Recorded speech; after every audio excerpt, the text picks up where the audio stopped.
The Source.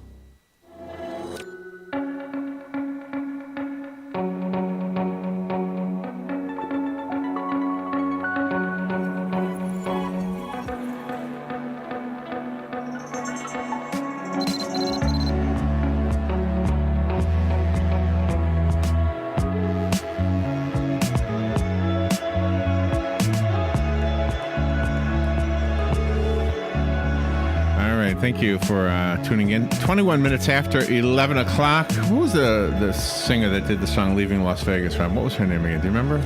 Oh, Alanis Morissette? Yeah, maybe. Or I can't. Or maybe the other one. I was confused. Oh, yeah, I confused the two. Who did this song? Let me look it up real quick. Anyway, the reason I brought it up is...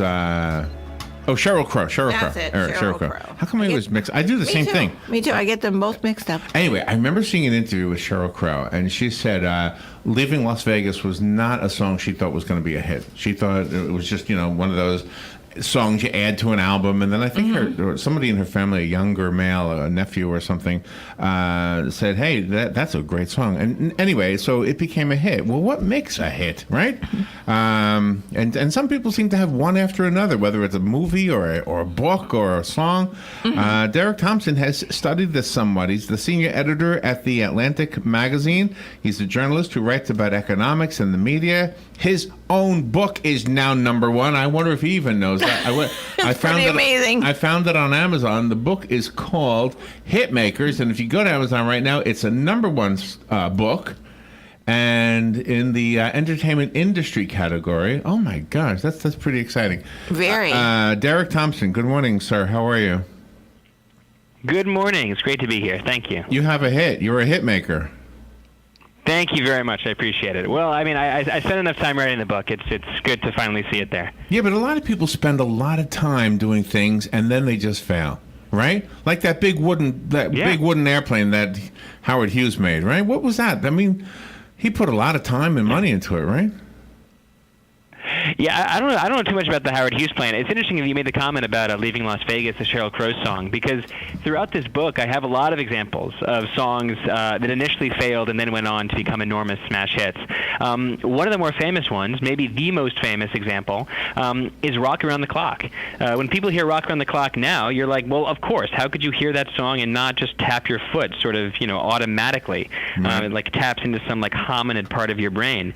But in fact, when the song came out in 1954, it was a dud.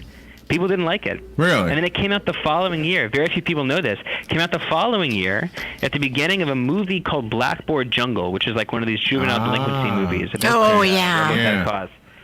Came out at the beginning of Blackboard Jungle, and only then did it hit '1 on Billboard Hot 100 and become the second best-selling song of all time. I had no idea. So this is a really important story. Yeah, when people say like, "Oh, well, this product is just it's destined to be a hit. It's an automatic hit. It's undeniable."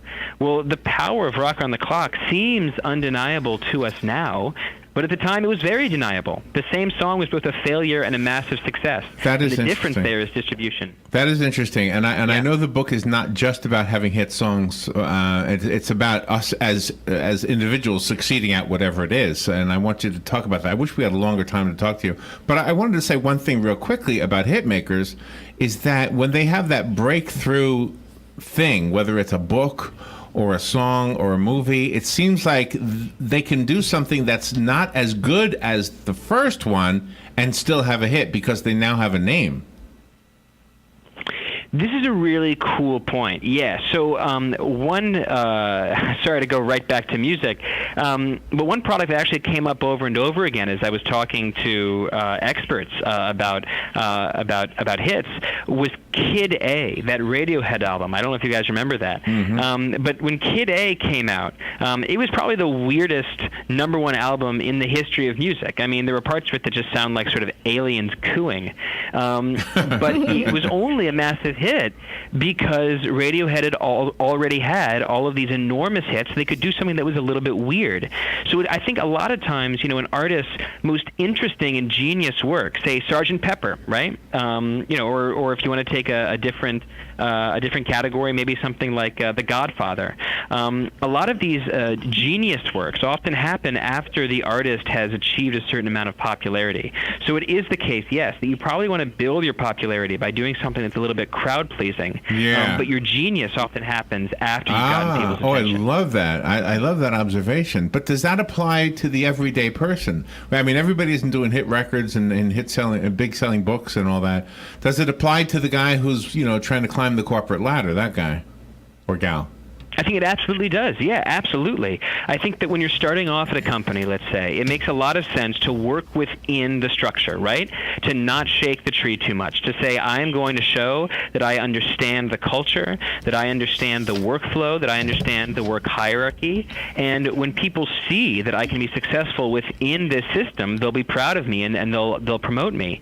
But once you've attained a certain amount of trust among your peers, then you can maybe suggest to your boss, your colleagues, we should change the system around here. Maybe we should change the way that we do business. But you have to buy people's trust first. And I think that purchase of trust simply has to come before you try essentially to be a renegade or a true original. You bring up the designers at Etsy. I discovered Etsy 2 Christmases ago, and that's where I did some of my Christmas shopping at. And I just thought that's really a fabulous place to go. It is a fabulous place to go. Yeah, no, and Etsy has done. I talked to one of the top sort of pin button designers at Etsy to figure out, how did he take this business, which is just selling, clever phrases on pins. How did he take that business and make it such a huge success in Etsy? And he told me, it's really important to understand that, people don't necessarily want pins to just be really general and vague, like they can apply to everybody. They wear messages when they think they apply to them specifically. So in a potentially bizarre way, it pays off to be weird. It pays off to make people think that they are weird, to make people understand that they are unique. And he essentially created this business by creating products that tell people that they're unique and not part of the mainstream. And so I think the key lesson from this is that if you're designing a product for a mass audience, don't try to hit everybody at once. Don't try to hit all billion people in your potential, demographic all at once. Make something that's specific, that makes your little cult audience feel like they're weird and special. What's interesting about humanity, or at least American or Western culture, is that young people seem to change the world every single time. It's always the 17 to 24-year-olds that are making their mark and making a difference and changing music and changing culture. And sometimes you have to wonder, how is it possible that, how would we have ever evolved? I don't mean in the Darwin sense, but I mean as a culture, if we didn't have young people giving us new ideas, because otherwise we'd still be singing songs from the big band era. We'd still be wearing bobby socks, and we'd still be dragging our feet in the same old ways. Like in Cuba. Absolutely. No, I think you're exactly right. I think that right. As people get older, their tastes become more conservative. This is true for music. Spotify studies have shown that people stop seeking out new songs after they turn 33 or 35. But it's also true for politics, clearly. People who are, in their 50s and 60s tend not to totally change their politics. Teenagers, however, are, trying on identities like their shirts. And on the one hand, it can be confusing and annoying, maybe, for parents.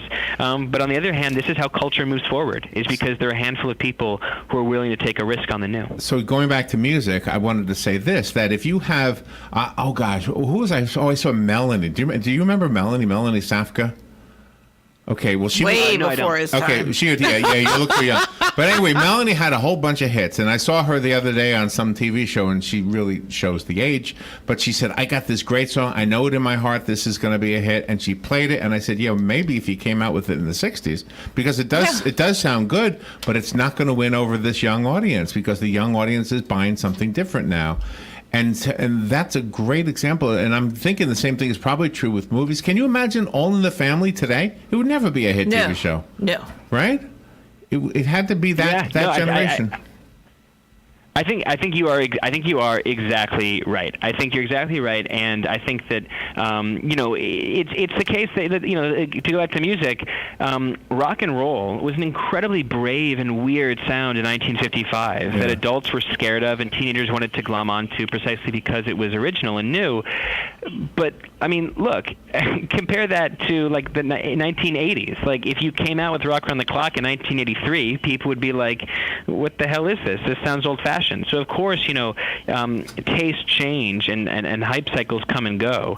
And so when you're trying to make something that is at the perfect intersection of familiar and surprising, you have to be careful about figuring out what is familiar to my audience, and so how do I surprise them? The book is so much more than what we've talked about, but with a short interview, it's impossible. The book is outstanding. It's called Hitmakers: How to Succeed in an Age of Distraction. It's #1 right now. I have a copy of it. It's written by Derek Thompson. Call me if you want the copy that was sent to us.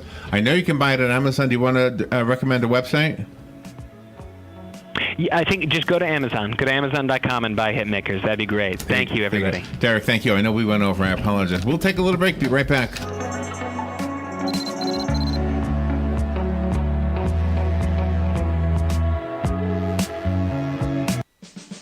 Come to the 5th Annual Habitat for Humanity Strawberry Festival on March 3rd, 2018 at the McPherson Government Complex.